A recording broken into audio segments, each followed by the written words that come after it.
नमस्कार साथियों, विक्रांत शुक्ला जी तो आपको याद ही होंगे।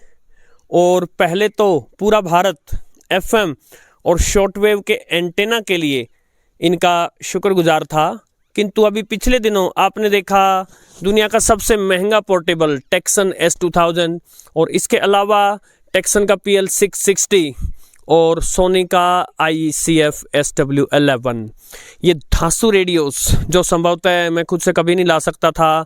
और इनके पूरे भारत में अगर कोई वीडियो होगा भी तो इक्का दुक्का, अन्यथा इनके फुल रिव्यू के वीडियोस जो हैं, फुल डिटेल्ड रिव्यू के वीडियो, वो इसी चैनल पर फर्स्ट टाइम भारत में आए और वो केवल और केवल विक्रांत जी की वजह से। अब सबसे पहले तो विक्रांत जी को धन्यवाद करते हुए और अपने चिर परिचित अंदाज में एक पंक्ति इनके लिए गुनगुना देता हूँ। ये कौन आया, रोशन हो गई महफिल जिसके नाम से। विक्रांत जी, लोगों ने मेरे मुंह से इन रेडियोज़ के बारे में सुना है और पूरे भारत भर से हमारे दर्शकों ने आपको धन्यवाद भेजा है। अब सबसे पहले तो मैं चाहूँगा आप उनके धन्यवाद का भी उत्तर कर दें और आपके अपने अनुभव इन रेडियोज़ के बारे में क्या रहे हैं। मैं आपसे कोई प्रश्न नहीं पूछूंगा, आपने जब से इनको लिया, कब पहले, बाद में किसको लिया, और जो भी आपके अनुभव रहे वो आप हमारे दर्शकों से साझा कीजिए, आपसे अनुरोध है। तो प्रविंदर जी, जैसे कि मैं एक बार फिर से यहाँ लौट के आया, मेरे को आपका जो गांव है बहुत पसंद है, तो इसी वजह से मैं वापस आया और मैं आपका शुक्रिया अदा करता हूँ कि आपने मुझे ये मौका दिया। जहाँ तक रेडियोज़ का सवाल है तो ये रेडियोज़ मेरे पास बहुत सालों से हैं और मैं इन्हें अधिकतर बंद करके डब्बे में ही रखता हूँ क्योंकि मेरे पास थोड़ा समय कम रहता है।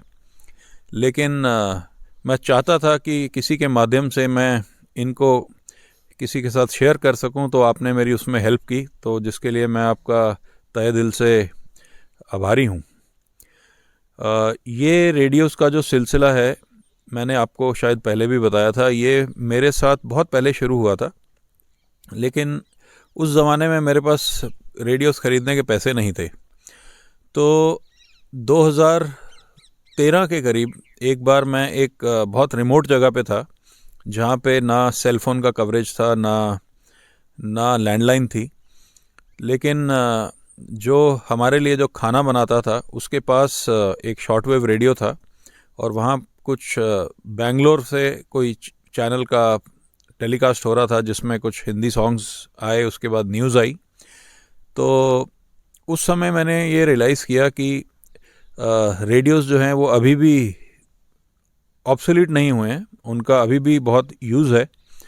तो वहाँ से मेरा शॉर्टवेव रेडियो में, जब मैं रेडियो बोल रहा हूँ तो FM रेडियो या उससे मेरा मतलब नहीं है। रेडियो का जो असली मीनिंग है वो जनरली शॉर्टवेव जो है उसी के बारे में मैं बात करूँगा, बिकॉज़ FM रेडियो तो बहुत कॉमन है और 100 रुपये के रिसीवर से FM रेडियो का आप रिसेप्शन कर सकते हैं, लेकिन शॉर्टवेव रेडियो और ख़ास करके अच्छे शॉर्टवेव रेडियो जो हैं वो बहुत रेयर हैं।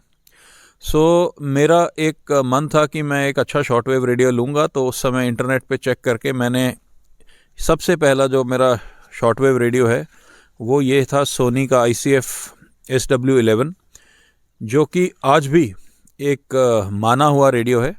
उसका रीज़न ये है, इसका जो शॉर्टवेव रिसेप्शन है वो बहुत अच्छा है, बहुत सेंसिटिव है रेडियो ये, प्लस पोर्टेबल है, तो इसको कहीं भी लेके जाया जा सकता है। तो मैं अक्सर ट्रैकिंग वगैरह जब भी करता था तो इस रेडियो को हमेशा साथ लेके जाता था।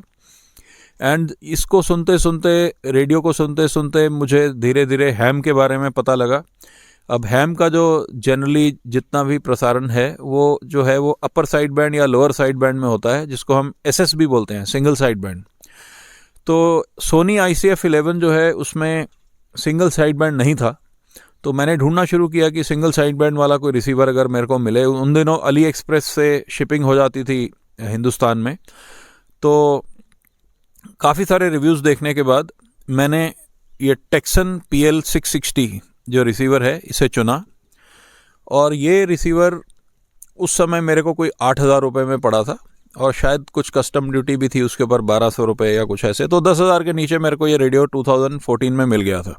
हालांकि उस ज़माने के हिसाब से ये बड़ा महंगा था, लेकिन सिंगल साइड बैंड में और कोई चॉइस नहीं थी हिंदुस्तान में। तो फिर मैंने ये ख़रीदा, और धीरे धीरे फिर मैंने सिंगल साइड बैंड को जब एक्सप्लोर किया और शॉर्टवेव को एक्सप्लोर किया, तो फिर मैं इसके बारे में और वीडियोस देखने लगा यूट्यूब पे। तो एक रिव्यू में मेरे को ये टेक्सन का S2000 जो रेडियो है, इसके बारे में जानकारी प्राप्त हुई। ये एक डेस्कटॉप रेडियो है, फिर भी पोर्टेबल है, बैटरी से भी चलता है, और मेनली मेरे को इसका लुक बहुत अच्छा लगता था। तो मुझे लगा कि ये मेरे टेबल पे पड़ा हुआ मेरे रूम में अच्छा दिखेगा। तो हालांकि ये काफ़ी महंगा था उस समय, लेकिन मैंने कुछ 22-23 हज़ार रुपये में इसे ख़रीदा। एंड उससे पहले मैंने कभी भी एक परमानेंट एंटेना के साथ में रेडियो को कभी नहीं सुना था। मैं हमेशा से ये जो टेलीस्कोपिक विप है उसी को यूज़ करता था। लेकिन टेक्सन में एक्सटर्नल एंटेना लगाने की एक प्रोविज़न थी, जिसकी वजह से मैंने डाइपोल एंटेना एक तैयार किया इसके साथ लगाने के लिए, जो कि बहुत सक्सेसफुली चला। उस समय मैं दिल्ली में था, तो दिल्ली में काफ़ी इंटरफेरेंस थी, लेकिन फिर भी ये शॉर्ट वेव और सिंगल साइड बैंड पे अच्छा चलता था। दिल्ली छोड़ने के बाद मैं एक ऐसी रिमोट जगह पे चला गया जहाँ पे मेरे पास जगह भी थी और वक्त भी था। तो वहाँ पे जाके मैंने जो है अपने एंटेना सिस्टम्स बनाए, और इसी बीच में मैंने अपना हैम का लाइसेंस भी उपलब्ध किया, तो जिसकी वजह से मेरे को थोड़ा और इन्फॉर्मेशन आ गया इस फील्ड के बारे में। सो वहीं से फिर मेरे को ये लगा कि अगर दुनिया में कोई 10 अच्छे रिसीवर्स हैं, तो ये तीनों डेफिनेटली उनमें से बिलोंग करते हैं।